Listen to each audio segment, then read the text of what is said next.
Ouvindo os testemunhos que a gente vai separar para dividir com todo mundo. Antes da gente começar a pregar, antes da gente começar, deixa eu me apresentar. Meu nome é Rômulo Menezes, eu sou o pastor desse campus. Se você está visitando a gente, seja muito bem-vindo. Se você está visitando a gente, levanta a sua mãozinha de novo, só para eu ver, só para eu olhar a cara de quem é novo. Tá. Então agora que a gente já quebrou o gelo, agora que a gente já se divertiu, a gente está na última palavra, a última pregação dentro da série de Gênesis. Se você é novo aqui, todo mês a gente muda o livro da Bíblia que a gente está abordando e o tema das pregações de domingo. Durante o final de semana a gente tem falado sobre o tema é Minha Igreja.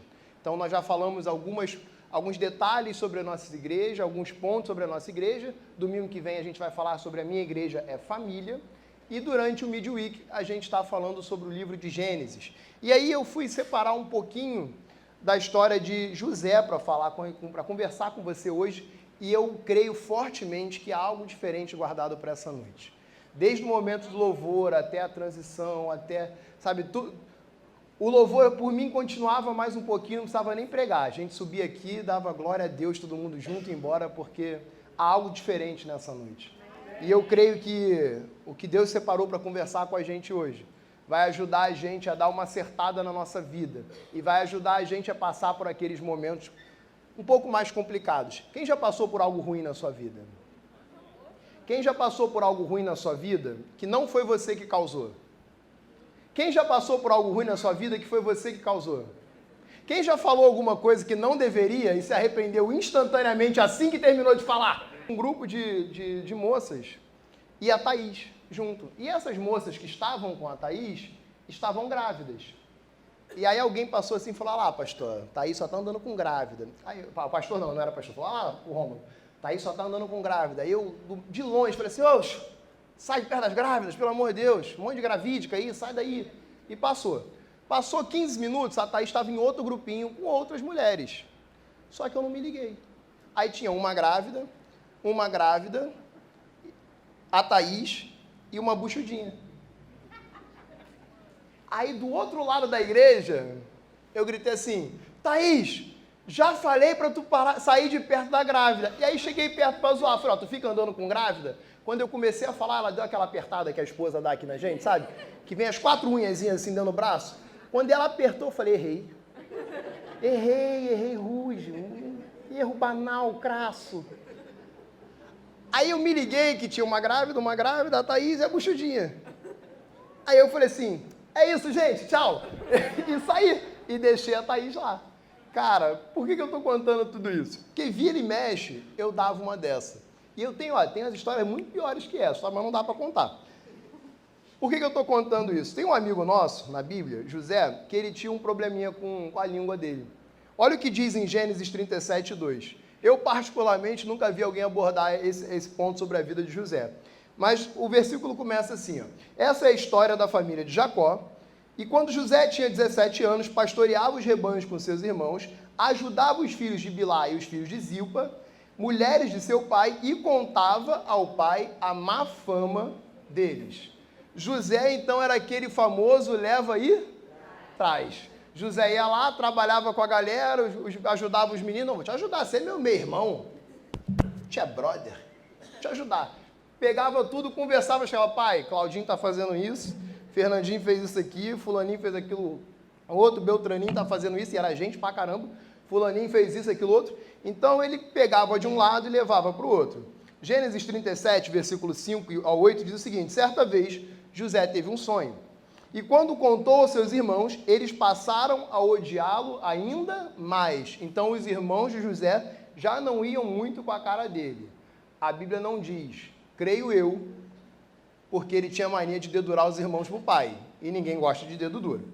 Ouçam o sonho que eu tive, disse-lhes. Estavam amarrando os feixes de trigo no campo, quando o meu feixe se levantou e ficou em pé, e os seus feixes se ajuntaram ao redor do meu e se curvaram diante dele. Seus irmãos lhe disseram, então você vai reinar sobre nós? Quer dizer que você vai governar sobre nós? E o odiaram ainda mais por causa do sonho e do que tinha dito. E uma vez eu vi uma pregação que abordava essa questão de quando José dividiu o sonho dele, os irmãos passaram a odiar ele. E é o tema, o ponto, o cerne da questão que o pregador escolheu para abordar, era que a gente não deve contar os nossos sonhos para qualquer um. Porque sempre que a gente conta aquilo que a gente acredita para qualquer pessoa, ou aquilo que foi prometido para a gente, para qualquer pessoa, as pessoas podem, ficar com inveja, as pessoas podem tentar jogar areia no seu sonho, tentar te derrubar, ou simplesmente não celebrar com você o quanto você esperava e isso te matar. Mas o meu problema aqui é que alguns versículos depois disso, José também conta um outro sonho para o pai. E o pai repreende ele dizendo, por acaso então seu pai, sua mãe, seus irmãos vão se prostrar diante de você? A Bíblia diz que os irmãos passaram a odiar ele ainda mais e o pai ficou pensativo sobre o sonho. Então José não contou para qualquer um, José contou para os seus irmãos. Mas, como a gente viu aqui nesses versículos, José tinha um probleminha com a língua dele. Então, o primeiro ponto de hoje é cuidado com a sua língua. Cuidado aonde você resolve exercer o poder de fala que Deus te deu. José vivia contando os podres para o pai. Quando recebeu o sonho, a primeira coisa que ele fez foi sair para contar para os irmãos. Ele já sabia que os irmãos não gostavam muito dele, a não ser que José tivesse uma dificuldade muito grande de interpretar a emoção. Porque se a pessoa não gosta de você, é muito claro ver que alguém não gosta de você. A Bíblia diz que eles odiavam José. Não é é odiar. Depois disso, a Bíblia diz que os irmãos passaram a odiar José ainda mais. E aí ele teve um outro sonho. O que ele fez? Voltou correndo para contar para todo mundo. Tiago 1,19 diz o seguinte, meus amados irmãos, tenham isto em mente, sejam todos prontos para ouvir, tardios para falar e tardios para irar-se. Gente, ninguém gosta de gente tagarela. Ninguém gosta do cara que sempre tem uma história para contar sobre tudo, aquele cara que sempre tem um ponto relevante para falar, sempre tem... Não, mas olha, comigo aconteceu parecido, ele vai contar a história dele, e ele conta para todo mundo, ele fala de tudo, tudo que contam para ele conta para todo mundo, tudo que todo mundo conta, ele conta para um. Ninguém gosta de quem leva e traz. A Bíblia alerta a gente que na nossa língua há o poder da morte e da vida. A Bíblia alerta para a gente, para que a gente seja tardio no falar e pronto para ouvir. O nosso corpo foi construído com 2 ouvidos e uma boca. E mesmo assim, a gente tem a capacidade de ouvir bem menos e falar bem mais. Provérbios 21, 23 diz, quem é cuidadoso no que fala, evita muito sofrimento. E não é só com a qualidade do que fala. Provérbios, se eu não me engano, no capítulo 15, traz uma série de recomendações sobre como a gente deve falar, o que falar, quais palavras a gente deve ter. Mas não se trata só do que falar. Também se trata de quanto falar. Eu não sei se você já teve o prazer de participar de uma reunião onde o sujeito sempre tem algo para falar. E cada reunião sempre tem um cara que sempre fala em todas as reuniões, ele não consegue passar a reunião sem falar nada. E aí você começa a reparar a postura das pessoas quando ele começa a abrir a boca. Tá todo mundo bem, o candango levanta, o pessoal faz assim, ó.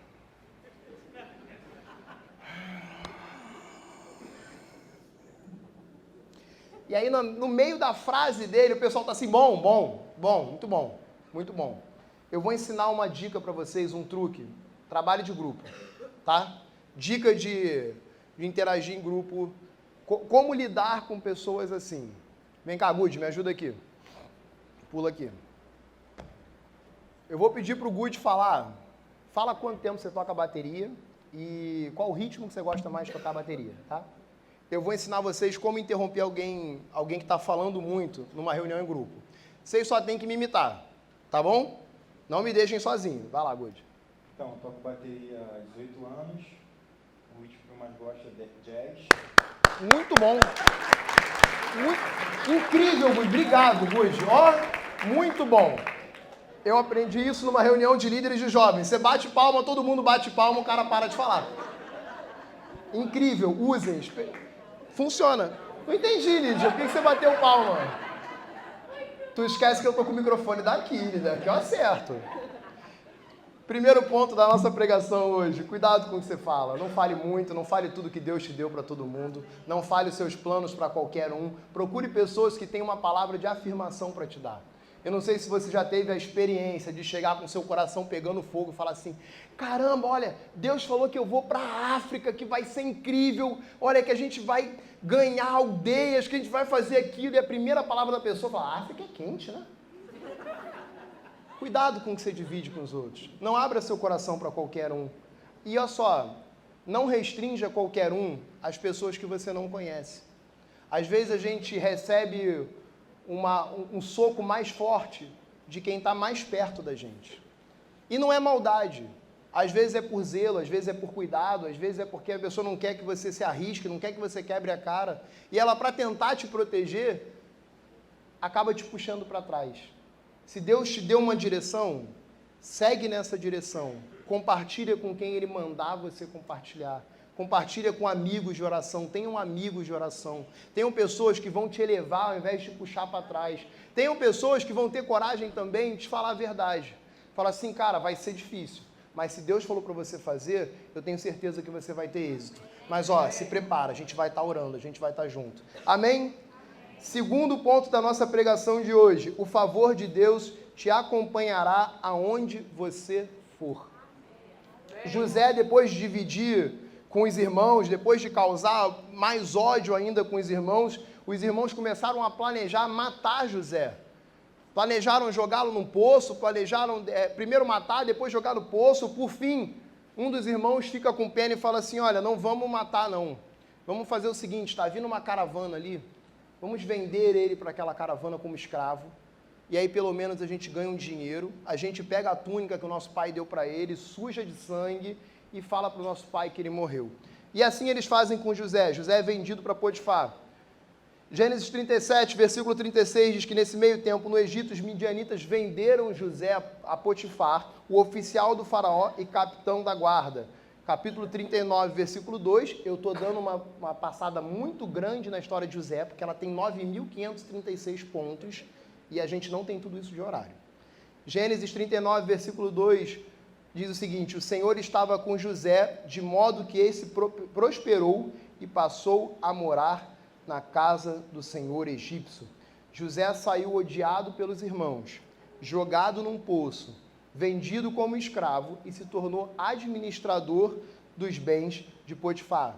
A Bíblia diz que, com certa liberdade de interpretação, que José era tão querido por Deus. A Bíblia fala que Deus tratava José bem, mas na minha concepção, José era tão querido por Deus que, além de José prosperar, os que estavam ao redor de José prosperavam. Isso é confirmado pelo versículo 5 do capítulo 39, que diz que Deus, desde que o deixou cuidando de sua casa, de todos os seus bens, o Senhor abençoou a casa do egípcio por causa de José. A bênção do Senhor estava sobre tudo o que Potifar possuía, tanto em casa quanto no campo. José saiu de rejeitado pelos irmãos, de jogado no poço, de vendido como escravo, e agora José tinha poder, José tinha uma certa influência, e ainda a Bíblia diz que José era de boa aparência. Aparentemente, José tinha tudo que um jovem pode querer. Poder, dinheiro, influência, e era bonitão. Era quase eu, assim. Quase. Se vocês não concordarem, a Thaís concorda. Obrigado. Agora, eu nunca sei se vocês estão batendo palmo porque vocês estão felizes, ou porque vocês querem que eu acabe logo de falar. Vou botar todo mundo no banco. Fui eu que ensinei, pior ainda. Aparentemente, José venceu na vida. Alguém já ouviu aquela frase assim, ó, se melhorar, estraga? O problema é que às vezes só estraga. Às vezes não dá tempo de melhorar, às vezes as coisas começam a degringolar, vem descendo, e você fala, você estava bem hoje, gente, o que aconteceu que pegou fogo em tudo aqui? Às vezes a vida só piora. Quer ver um detalhe? José estava indo muito bem, no finalzinho vai dar errado, mas calma.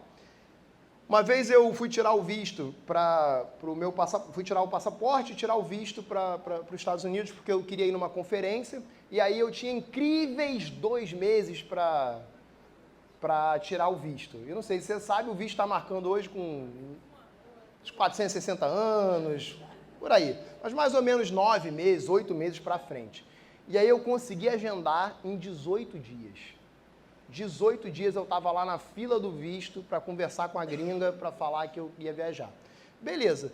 Na noite anterior, precavido que sou, arrumei todos os documentos, pastinha, chave do carro, carteira, mais documento, mais documento, mais documento, mais documento, é documento pra caramba, tá? Peguei todos os comprovantes que eu podia ter de vínculo no Brasil, certidão de casamento, ultrassonografia da Maitê, que até estava grávida ainda, diploma da faculdade, carteira profissional, contra-cheque da empresa, documento do escritório, tudo que eu podia juntar de que eu não ia morar lá, que eu não estava fugindo, eu juntei.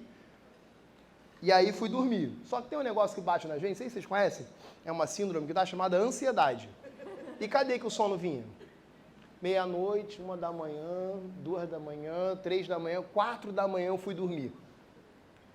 E aí eu estava marcado 7h15 para chegar no CAIS. 5 da manhã eu fui dormir. Mas, honestamente, eu não tenho problema de dormir tarde e acordar logo em seguida. Eu tenho problema de não botar o despertador. Que foi o que eu fiz.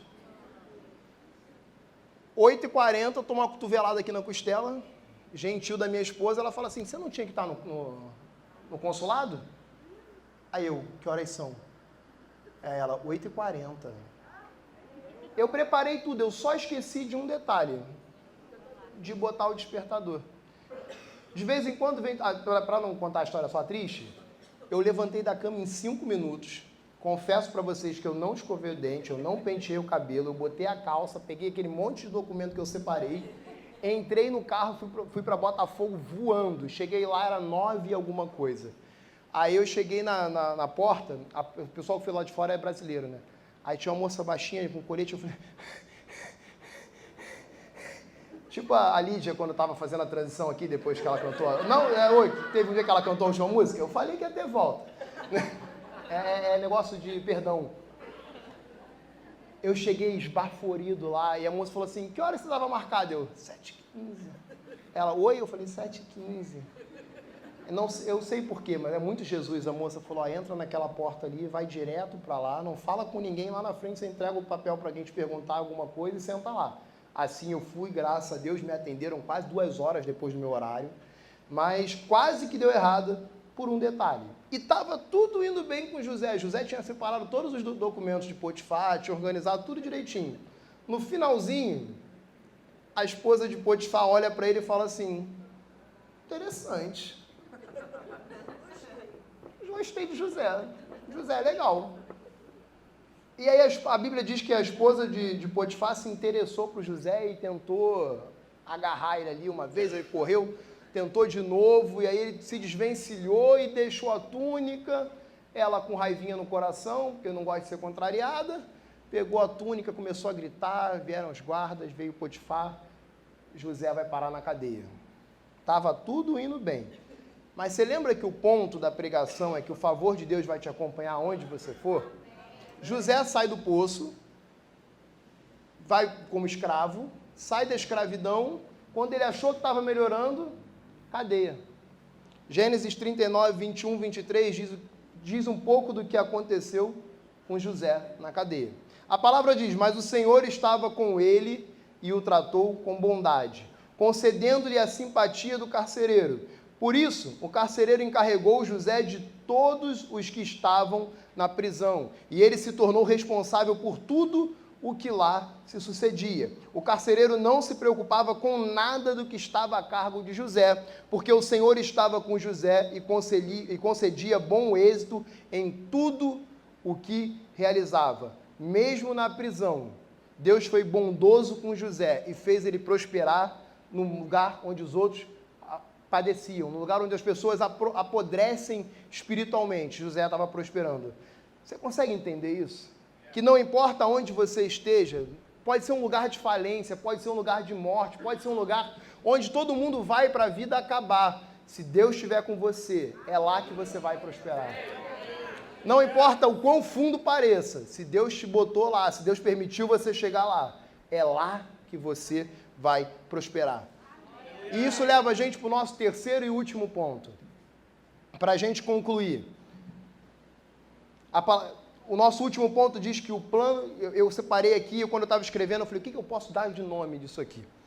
E veio uma frase na minha cabeça, que faz muito sentido na minha vida, e eu creio que vai fazer muito sentido na sua vida quando você conseguir compreender isso daqui. O plano de Deus se revela na totalidade dos acontecimentos. Sabe por quê? Porque José foi do poço para a prisão, e da prisão ele foi para o palácio. Às vezes a gente é jogado no poço e acha que a gente chegou no fim da jornada, que a gente está lá embaixo e que de lá não tem mais escapatória. Por um motivo a gente sai do poço, a gente consegue escapar do fundo do poço, e aí a gente acha que vai tudo bem, e aí a gente é jogado de novo na prisão. E quando a gente está na prisão, a gente acha que também não tem escapatória. Mas o depois da prisão chega. Depois de tudo isso, alguma coisa acontece. Depois que José saiu do poço para a prisão, da prisão ele chega no palácio. E aí lá no palácio a gente começa a entender pelo motivo de tudo acontecer. Quando a gente consegue vencer o poço, quando a gente consegue vencer a prisão em que a gente é jogado às vezes, a gente consegue entender por que a gente passou por tudo isso. Depois de José interpretar os sonhos na prisão, interpretar os sonhos do faraó, ser colocado sobre o domínio de tudo, quase se vingar dos seus irmãos, porque a gente, quando lê a história de José com os irmãos dele, a gente acha que está tudo bem, mas a verdade é que José é quebrantado 2 vezes durante essa história. Durante 2 vezes ele precisa sair da presença dos irmãos, sair da presença de todo mundo para chorar. E a minha concepção é que aquele choro é um choro de arrependimento. Os planos de José foram mudados ali. José não ia fazer o bem, José não ia, não, é só uma pegadinha, é só pregar uma peça. A Bíblia não diz o que José pretendia. Mas ninguém que está tendo sucesso no plano que tem, está confortável com isso, sai para chorar 2 vezes para lutar com alguma coisa. No final de tudo isso, quando finalmente José se revela aos irmãos, ele consegue compreender que tudo aquilo foi usado para o bem dele. Gênesis 45, versículo 5 a 8, diz o seguinte, quando ele se revela, quando ele confronta os irmãos dele, quando ele não aguenta mais, quando os irmãos falam de Benjamim, falam do seu pai, falam assim, olha, se a gente não levar o nosso irmão mais novo, nosso pai vai morrer. E ele não vai aguentar, porque ele já perdeu o primeiro filho, que era José. Para o pai dele, o primeiro filho já tinha morrido. Se fosse o segundo filho dele, o único da esposa já morta, se ele perder o segundo filho dele, você vai fazer a gente levar o nosso pai para a sepultura. E aí José é quebrantado e se revela e começa a contar para os irmãos. Agora não se aflinjam, nem se recriminem por terem me vendido para cá. José já havia revelado quem ele era. Pois foi para salvar vidas que Deus me enviou adiante de vocês. Aqui José começa a entender que ele não foi lançado fora, ele foi enviado primeiro. Ele não foi jogado para trás, ele foi lançado lá na frente, e o meio que Deus permitiu para que José chegasse no Egito antes dos irmãos, fosse passar pelo poço e passar pela prisão. Já houve 2 anos de fome na terra, e nos próximos 5 anos não haverá cultivo nem colheita. José interpreta os sonhos do faraó e diz assim, olha, vão ter 7 anos de fartura, 7 anos de pobreza. O faraó fica impressionado porque Deus revela a ele o significado do sonho e fala, então administra. Constrói o que precisar construir, guarda o que precisar guardar, recolhe o que precisar recolher, porque quando vier fome, a gente vai ter o que vender para o povo, dar para o povo.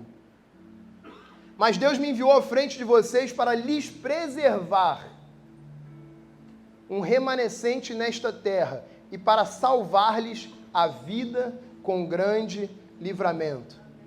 O final dessa passagem é incrível. Assim não foram vocês que me mandaram para cá, mas sim o próprio Deus. Ele me tornou ministro de Faraó e me fez administrador de todo o palácio e governador de todo o Egito. E eu tenho a certeza que é difícil entender o plano de Deus quando a gente ainda está no poço. É difícil entender o plano de Deus quando a gente não tem forma de escapar do fundo do poço. É difícil entender o plano de Deus quando a gente ainda está na prisão. Mas quando você chega no palácio, a única forma de você chegar lá é escolher se submeter e vencer o processo do poço e da prisão. No poço não tem expectativa, eu te entendo, eu consigo entender, você está dentro de um lugar pequeno, paredes altas, onde você não tem escapatória aparente.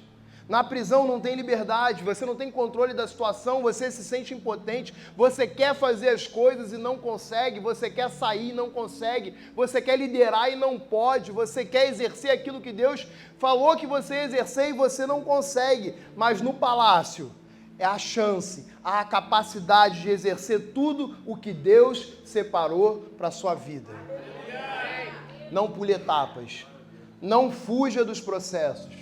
Não foi homem nenhum que te colocou nos lugares que você teve, não foi homem nenhum que te fez passar pelo que você passou. Tenha certeza que se Deus permitiu andar por tudo que você andou, é para um bem maior, é para gerar vida. José entendeu naquele momento, confrontando os irmãos, muito provavelmente se arrependendo do plano que ele tinha com os irmãos. Naquele momento, José teve a revelação de que tudo que ele passou foi para gerar vida. Foi para salvar a vida dos irmãos, foi para salvar a vida de um povo. Então, se você está no poço hoje, se você está na prisão ainda, se você está vendido como escravo, eu tenho uma palavra para você essa noite. O seu palácio vai chegar. O seu palácio está lá na frente. Só que, ninguém chega no palácio desistindo dentro do poço.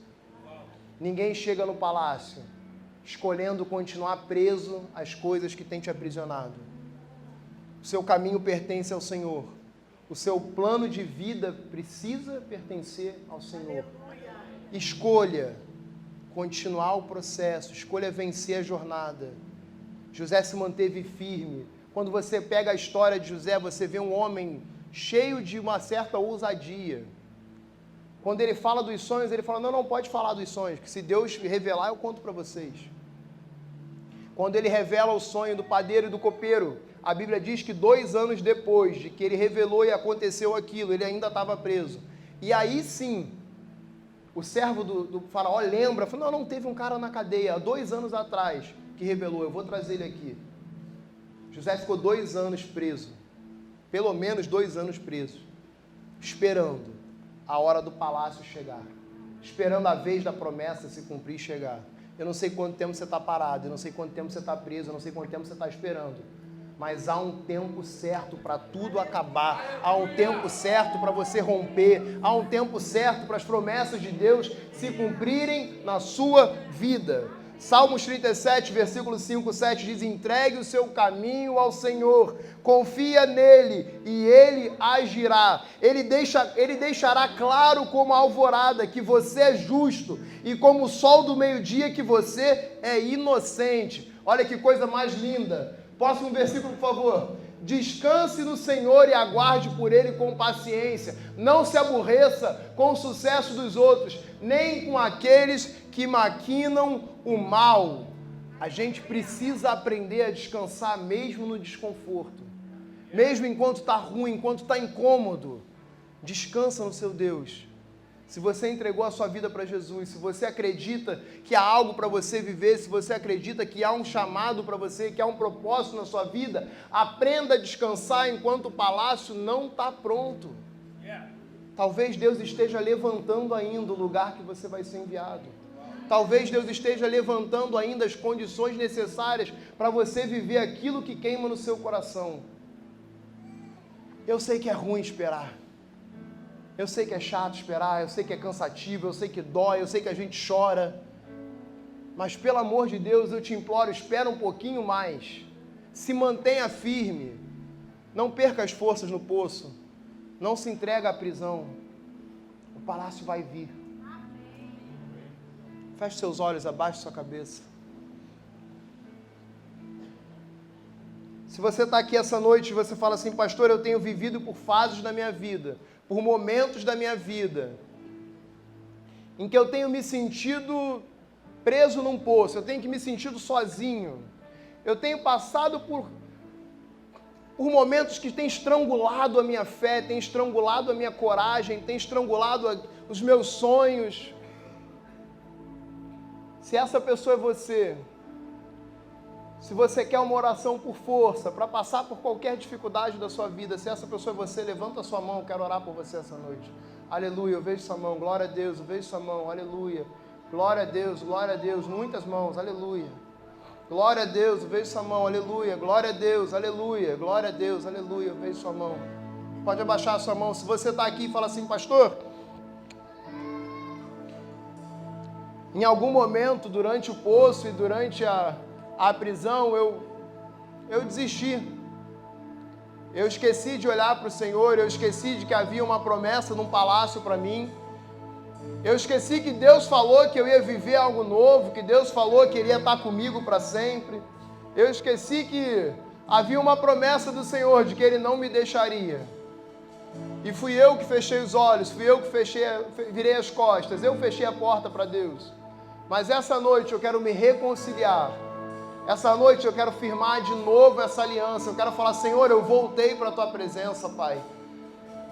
E eu não sei quanto tempo mais vai durar o poço, eu não sei quanto tempo mais vai durar a prisão. Mas eu voltei, Pai. E eu vou ficar com o Senhor até que o meu palácio venha. Se você quer refazer a sua aliança com Deus, se você quer refazer a sua aliança com Jesus, levanta a sua mão, porque eu quero orar por você essa noite. Aleluia, glória a Deus. Aleluia, eu vejo sua mão. Aleluia, glória a Deus. Muito bom, aleluia. Se você está aqui, pode abaixar a sua mão. Se você está aqui e fala assim, pastor, eu nunca aceitei Jesus. Eu não conheço esse Deus que você está falando, que veio com José no poço, que teve com José na escravidão, que teve com José na prisão. Eu não sei que Deus é esse que tira a gente do caos, que atravessa com a gente o deserto, garantindo a nossa vitória. Eu nunca conheci esse Deus, mas essa noite eu quero aceitar Jesus como meu Senhor e Salvador. Se você está aqui e você nunca fez uma oração querendo aceitar Jesus como seu Senhor e Salvador, eu te imploro, levanta a sua mão, porque eu quero orar muito com você essa noite. Glória a Deus, aleluia. Aleluia. Eu quero convidar a igreja a ficar de pé. Alguns dos nossos irmãos pediram oração para passar por momentos difíceis. E eu quero te convidar a dar mais um passo de ousadia. Geralmente a gente pede para as pessoas virem aqui na frente, mas o Espírito Santo me guiou para uma direção diferente hoje. Se você está aqui e você levantou a mão precisando de força para atravessar momentos difíceis, ou que você está lutando contra algo que você quer vencer, se você levantou a sua mão, eu quero te pedir a ousadia que você levante a sua mão mais uma vez. Fique com a sua mão levantada, seja ousado, fala assim, olha, eu preciso de ajuda, isso não é feio não, isso não é errado não. E se você olha ao seu redor, se você está do lado de uma pessoa dessa, eu quero que você vire para ela, estenda a sua mão sobre ela. Se você for homem, coloque a mão sobre o homem. Se você for mulher, coloque a mão sobre a mulher ao seu lado e fala assim, ó, meu irmão, minha irmã, você não está sozinho. A gente vai orar como família aqui. O princípio de uma igreja é que a gente desfruta junto, a gente ri junto, a gente chora junto e a gente guerreia junto. E a gente vai passar por um momento de oração junto aqui. Então, se você levantou a mão, eu não quero ninguém que levantou a mão sozinho. Se você levantou a mão e não tem ninguém orando por você ainda, levanta a sua mão de novo, que a gente vai mandar alguém. A gente não vai terminar o culto enquanto isso não acontecer.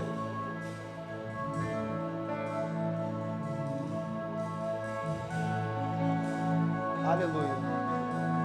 Glória a Deus.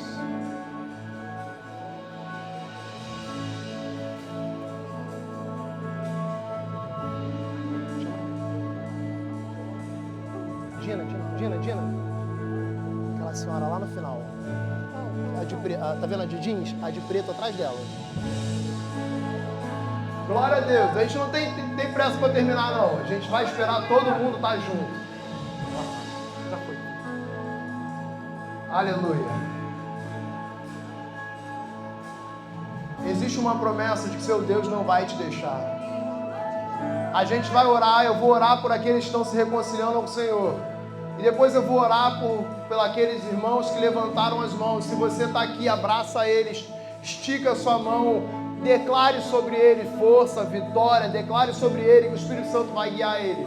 Senhor Jesus, eu te peço, Pai, pelos meus irmãos que estão se reconciliando hoje, Deus, pelos irmãos que estão voltando a caminhar contigo, Deus, pelos meus irmãos, Pai, que em algum momento fraquejaram os joelhos, Pai, e cederam, Pai, e se afastaram de Ti, Deus. Eu te peço, Espírito Santo, que o Senhor alcance eles agora, que o Senhor abrace eles, que o Senhor derrame sobre eles uma medida de unção nova, Deus. Que eles sintam algo que eles nunca sentiram, Deus. Um fogo que eles nunca sentiram, Deus. Que a brasa, Pai, do Espírito Santo seja banada na vida deles, Pai. E que eles comecem a ficar incandescentes, Deus.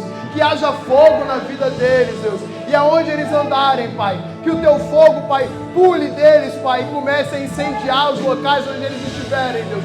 Porque há uma luz brilhando neles agora, Deus. Que eles sejam luz para o mundo, Deus. Que eles sejam sal na terra, Deus. Que aonde eles estiverem, Pai, a atmosfera mude. Que haja algo novo acontecendo, Deus. Em nome de Jesus. Pai, pelos meus irmãos que estão agora se sentindo fracos, Deus, ou que estão passando por momentos difíceis, Deus. Que o Teu Espírito Santo recaia sobre eles agora, Pai. Que o Senhor acenda no coração deles, Pai, a promessa de que o Senhor não vai deixar eles, Deus. Que o Senhor não nos deixa, o Senhor não nos abandona, o Senhor não nos deixa para trás, o Senhor não nos joga de lado. Senhor, eu declaro pelos meus irmãos, Pai, uma ciência, Pai, uma consciência de que nenhum deles é um acidente, Deus, que nenhum deles é um acaso, Deus, que o Senhor os escolheu porque o Senhor os ama, Deus, que o Senhor os criou porque o Senhor os ama, que nós possamos compreender, Deus, que essa promessa de que o Senhor não vai nos deixar, Deus, que o Senhor não vai nos deixar, Deus, em nome de Jesus.